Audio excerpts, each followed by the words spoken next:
Des cérémonies pratiquées sous la férule d'un personnage placé au plus haut de la hiérarchie. Intermédiaire entre les hommes et les dieux, le druide. Longtemps, notre perception de ce personnage mythique a été confuse et brouillée par l'imagerie populaire. Correspond-elle à la réalité ? On a une image folklorique, hein, on pense tous au druide avec sa longue robe blanche, sa grande barbe à la panoramique, en train de couper du gui.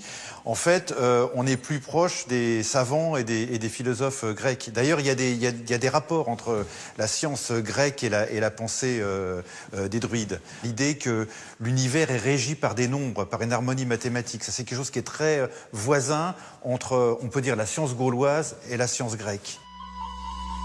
Les druides préservent jalousement le secret de leur savoir, ce qui leur a permis de s'emparer de la sphère religieuse et d'en faire un instrument de pouvoir.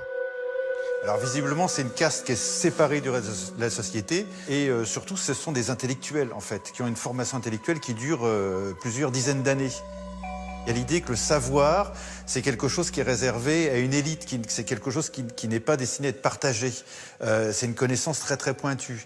Et il y a cette idée que le savoir doit être su par cœur, il doit être su intellectuellement. Et donc il y a un rapport ambigu avec l'écriture. Cet interdit vis-à-vis de l'utilisation de l'écrit est sans doute à l'origine de l'une des énigmes majeures à laquelle se confronte l'ensemble de la communauté des archéologues. Les traces écrites des Gaulois demeurent extrêmement rares et très parcellaires. À Bibracte, Vincent Guichard traque le moindre indice sur les débris de poterie retrouvés lors des fouilles. Pour parler de l'écriture chez les Gaulois, on peut commencer par un fait historique qui, une fois de plus, nous est rapporté par César. César nous dit qu'après avoir anéanti un contingent helvète, il a confisqué leurs bagages. Et dans les bagages, il a trouvé la liste nominative des 368 000 personnes qui participaient à cette migration. Donc, il y avait un support écrit. Ce support écrit, c'était très certainement des tablettes, donc des tablettes de bois, sur lesquels il y avait un enduit de cire, et dans la cire, on inscrivait les noms. C'est un usage vraiment méditerranéen de l'écriture. Ces tablettes, évidemment, on en trouve peu, parce qu'elles ont pourri, elles ont disparu. En revanche, qu'on va trouver comme témoignage indirect de l'usage des tablettes, c'est cet objet. Hein. Celui-là sort de fouille à Bibracte.